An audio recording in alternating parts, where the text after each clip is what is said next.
जय हिंद दोस्तों। Warriors defence academy Ambala से मैं lieutenant colonel Vishal Attri, retired director, warriors defence academy Ambala. दोस्तों, आज का जो ये मेरा वीडियो है ये आप लोगों को लेटेस्ट जो इंडियन आर्मी की नई मेडिकल पॉलिसी आई है उसके बारे में आपको जानकारी देने के लिए है। और ये वीडियो जो है मैं कुछ एक हिस्सों में चलाऊंगा और इसको आपको मुझे पूरी जानकारी देने में तकरीबन 4 से 5 वीडियो लगेंगे। तो आज की कड़ी में मैं जो है आपको कुछ एक चीजें समझाऊंगा। इस वीडियो को देखने के बाद आपको और आगे आने वाले वीडियोस के बारे में काफी हद तक आइडिया हो जाएगा कि मैं किस तरीके से आप लोगों को ये डिटेल में बताने वाला हूं। दोस्तों, इंडियन आर्मी में जैसा कि आपको पता है कि रिक्रूटमेंट की एक अलग किस्म से प्रक्रिया है जो कि थोड़ी लंबी चलती है, जिसमें कि सबसे पहले आपको जो है फिजिकल की तैयारी करनी पड़ती है। और फिजिकल भी ये इतना टफ होता है कि बच्चे को जो है कई कई साल तक बच्चों को तैयारी करनी पड़ती है, पूरा जोर लगाना पड़ता है, अपने डाइट पे ध्यान रखना पड़ता है, तब जाके एक लड़का जो है अपना फिजिकल क्लियर कर पाता है। और दोस्तों, जब उसका फिजिकल क्लियर हो जाता है उसके मन में हमेशा एक डर बैठा रहता है कि पता नहीं उसका मेडिकल क्लियर होगा कि नहीं होगा, पता नहीं उसको मेडिकल का पॉइंट तो ना आ जाए। बल्कि कई बार तो ऐसा होता है कि बच्चे फिजिकल करने के साथ साथ छोटी छोटी प्रॉब्लम्स को लेके इतने चिंतित रहते हैं, जबकि वो प्रॉब्लम वो है भी या नहीं ये भी पता नहीं है। तो आप जो है इस प्रक्रिया को बिल्कुल जो है तसल्ली से अपनी फिजिकल की तैयारी करें। फिजिकल की तैयारी के बाद जो है आपका मेडिकल चेकअप होता है, जो कि फिजिकल टेस्ट क्लियर होने के बाद अगले दिन होता है। और इस मेडिकल टेस्ट के दौरान आपको जो वहाँ के मेडिकल ऑफिसर होते हैं वो आपकी जो है तसल्ली से इंडियन आर्मी के जो स्टैंडर्ड्स हैं उनके हिसाब से आपको चेक करते हैं। और सबसे यहाँ पे जो बच्चों को हमेशा डर होता है, जो कि टेम्परेरी अनफिट हो जाते हैं और रेफर हो जाते हैं, और वो जाते हैं स्पेशलिस्ट के पास मिलिट्री हॉस्पिटल में, जहां पे कि उनको रेफर किया जाता है। अब यहाँ पे जो है आप ये मान के चलें कि तकरीबन 50% केस, लगभग, मैं ये नहीं कह रहा हूं कि इतना ही होता है, पर जितना मैं जानता हूं फौज के सिस्टम को, लगभग 50% केस अपने आप ही जो है ठीक हो जाते हैं। आपको किसी भी दलाल के चक्कर में पड़ने की जरूरत नहीं है जो कि आपका मेडिकल क्लियर कराएगा। आपका मेडिकल कोई नहीं क्लियर कर सकता सिवाय स्पेशलिस्ट के। अगर आपको कोई रिक्वेस्ट करनी है तो आप प्लीज जो है, जो स्पेशलिस्ट साहब हैं, डॉक्टर साहब स्पेशलिस्ट हॉस्पिटल के अंदर, आप उन्हीं को रिक्वेस्ट करिए। और मैं आपको यकीन दिलाता हूं अगर वो आपकी मदद कर सकेंगे तो कर देंगे, लेकिन वो इंडियन आर्मी के मेडिकल स्टैंडर्ड्स पे कोई कॉम्प्रोमाइज नहीं करेंगे, ये पक्का है। तो आपको किसी से कोई करने की जरूरत नहीं है। आप जो है अगर फिट हैं तो आपको फिट कर दिया जाएगा, अगर आप फिट नहीं है तो आपको कोई फिट नहीं करा सकता। ठीक है, डॉक्टर साहब को तभी फिट करेंगे जब आप पूरी तरीके से फिट होंगे। इसलिए आप किसी को भी जो है दलाल के चक्कर में ना पड़े, और जो है ये प्रक्रिया खत्म करने के बाद आप जो है बड़ी शान के साथ अपने रिटन एग्जाम की तैयारी करें। और हमारी जो है ट्रेनिंग और हमारी दुआओं, हमारे भरोसे के साथ आप जो है अपना रिटन एग्जाम भी पास करें। तो दोस्तों, 1 अप्रैल 2020 से ये जो है इंडियन आर्मी की एक नई मेडिकल पॉलिसी आ गई है, जिसके बारे में मैं आपको अभी ब्रीफ करूंगा। तो कृपया ध्यान से इस वीडियो में बने रहिएगा।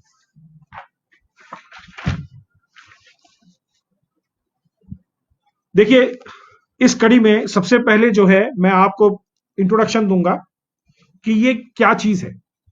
देखिए, ये जो मेडिकल स्टैंडर्ड की पॉलिसी है ये 1 अप्रैल 2020 से लागू हुई है, और ये मेडिकल स्टैंडर्ड्स और प्रोसीजर हैं जेसीओ और अदर रैंक एंट्रीज के लिए आर्मी के अंदर। ठीक है, तो आपने इस चीज का ध्यान रखना है। और मेरे इस प्रेजेंटेशन का जो एम है वो है कि आप सबको इंडियन आर्मी के मेडिकल स्टैंडर्ड्स के बारे में as a junior commissioned officer और एज अ सिपाही अगर आप जाते हैं तो आपको उसके बारे में जानकारी देना है। ये जो है जानकारी राइट टू इंफॉर्मेशन के तहत आरटीआई एक्ट 2005 के अंदर भी आपको दी जा सकती है सरकार के अलावा। जैसा कि आप जानते हैं दोस्तों कि आर्म्ड फोर्सेस के अंदर, आर्मी, नेवी, एयरफोर्स, इन सब के अंदर जो प्राइमरी एम है वो हमें अपने सरहद की रक्षा करनी है, अपने देश की प्रभु सत्ता को कायम रखने के लिए। तो यहाँ पे आप लोगों को फिजिकली फिट रहना बहुत जरूरी है, क्योंकि आपको अलग अलग जगहों पे जाकर नौकरी करनी पड़ेगी जहां पे आपके शरीर को फिट रहना बहुत जरूरी है। Armed forces medical service AFMS बोलते हैं, ये जो है मेडिकली फिट इंडिविजुअल को भर्ती करने के लिए ये ओवरऑल रिस्पॉन्सिबल होती है। मैं जो है आपको बेसिक तरीका आपको पता ही है कि जब आप भर्ती के लिए जाएंगे, फिजिकल क्लियर होने के बाद आपका पहले आपके फिजिकल पैरामीटर चेक होंगे, हाइट वेट वगैरह चेक होगा। उसके बाद आपको जो है आप डॉक्टर साहब चेक करेंगे फौज के जो तय नियम है उसके अनुसार। यदि आप जो है किसी भी चीज में अनफिट होते हैं तो आपको जो है अनफिट कर दिया जाएगा, या आपको रेफर करना है तो रेफर कर दिया जाएगा। एमएच के अंदर आपको बताया जाएगा कि आपको क्या प्रॉब्लम है और आपको कहां पे रेफर और किस दिन रिपोर्ट करना है। कृपया तय दिए गए जगह पे आप टाइम से पहुंचे और वहां पे जाकर रिपोर्ट करें। किसी दलाल के चक्कर में ना पड़े। जैसा कि मैंने आपको बताया, यदि आप फिट पाए गए तो डॉक्टर साहब आपको वहां से फिट कर देंगे।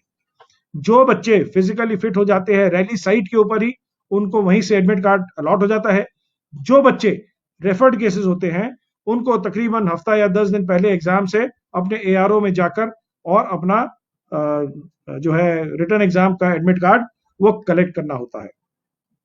तो जो है आप इस वीडियो को जो है लास्ट तक देखिएगा। इसके मैं अभी आपको बताऊंगा कि और किन भागों में, कितने भागों में जो है मैं आपको ये कवर करने वाला हूं लेक्चर। इसको मैं कुछ हिस्सों में चलाऊंगा। पहले हिस्से में हम देखेंगे कि इंडियन आर्मी में क्या मेडिकल स्टैंडर्ड्स होने चाहिए। हम पार्ट 2 में देखेंगे वो कौन कौन सी प्रॉब्लम्स हैं, जो डिसेबिलिटीज हैं जिसकी वजह से आपका रिजेक्शन हो सकता है। पार्ट 3 में हम देखेंगे कि ऐसी कुछ डिसेबिलिटीज जो सर्जरी के बाद ठीक हो सकती हैं, और वो लिखित में दे दी है इस बार उन्होंने, और कितने टाइम के बाद वो मानी जाएंगी, ये सारी डिटेल में आपको कवर करूंगा पार्ट 3 में। पार्ट 4 के अंदर हम ENT, ear nose and throat, I, surgical और डेंटल के पॉइंट्स को डिस्कस करेंगे। और पार्ट 5 में हम कुछ मिसलीनियस एस्पेक्ट्स, कई ऐसी चीजें हैं जो किसी हेड के अंदर नहीं आती है इसमें, लेकिन बड़ी इंपॉर्टेंट होती हैं, हम उनको जो है डिस्कस करेंगे।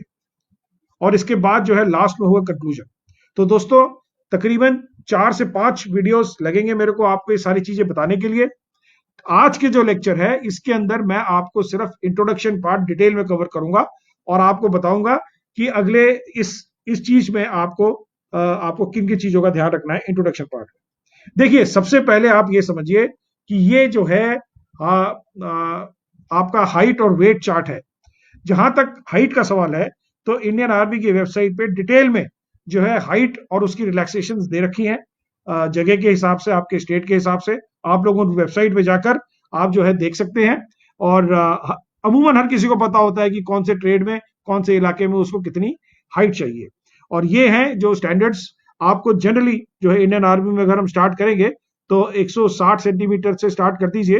तो जो है मैं अगर हरियाणा पंजाब की बात करूं, राजस्थान की, तो 170 सेंटीमीटर में आपको जो है वेट चाहिए 52 केजीज। ठीक है।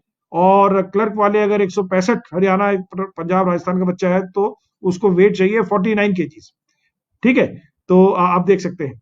तो इस तरीके से है। अगर आप जहां जहां पे रियायत है, जैसे उत्तराखंड हो गया और नॉर्थ ईस्ट स्टेट्स हो गए, वहां के जगहों में जो है थोड़ा थोड़ा आपको रियायत है। तो ये चीजें जो है आप लोगों ने उतने हाइट के हिसाब से करना है। अब उस हाइट के हिसाब से आपका वेट कितना होना चाहिए, ये चार्ट है जो आपके सामने है। किसी तरीके के किसी मुगालते में ना रहे, कहीं से आपको डाउनलोड करने की जरूरत नहीं है। ये अथॉरिटी है इंडियन आर्मी की। ये जो स्क्रीनशॉट दिया हुआ है, ये फोटोग्राफ उसी से डाउनलोडेड रिपोर्ट है। तो ये आपके लिए प्लीज अथॉरिटी है, कहीं और आपको जाने की जरूरत नहीं है। अब इसके अंदर एक बड़ा इंपॉर्टेंट पॉइंट आता है, और वो पॉइंट ये है कि weights higher than the acceptable limit will be acceptable only in the case of candidate with documented evidence of body building, boxing, wrestling. In such cases the following criteria will have to be met. ये इसका मतलब हुआ कि इसके ऊपर की limit के अगर जो है कैंडिडेट आते हैं और जो है उनका वेट ज्यादा होता है, वो तभी एक्सेप्ट किए जाएंगे जब उनके पास लिखित में प्रमाण होगा। या तो वो बॉडी बिल्डर्स होंगे, या बॉक्सिंग करते होंगे, या कुश्ती करते होंगे। ये स्पोर्ट्स ऐसे होते हैं जिन्हें मसल मास बहुत ज्यादा होता है, इस वजह से इनका वेट जो है बढ़ जाता है। तो ये जो है आपको तभी एक्सेप्टेबल होगा इन केसेस में अगर बॉडी बिल्डिंग, बॉक्सिंग या रेसलिंग के अंदर वो है। लेकिन उसके अंदर भी जो उनको होना चाहिए, in such cases the following criteria will have to be met. ये क्राइटेरिया जो नीचे दे रखा है ये उनको मीट करना ही पड़ेगा, इसके अंडर इनको आना ही पड़ेगा। उसमें पहला है body mass index should be below 23, 23 के नीचे होना चाहिए।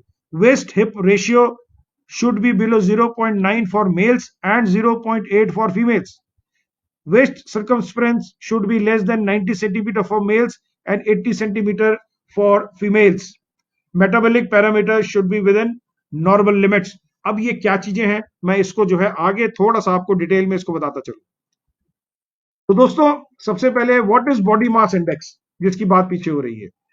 देखिए बॉडी मास इंडेक्स एक सिंपल कैलकुलेशन है जिसमें इंसान की हाइट और वेट को नापा जाता है। इसका एक बड़ा सिंपल फॉर्मूला है कि बीएमआई इज इक्वल टू आपका वेट इन केजीज, उसके बाद हाइट इन मीटर स्क्वायर, ठीक है।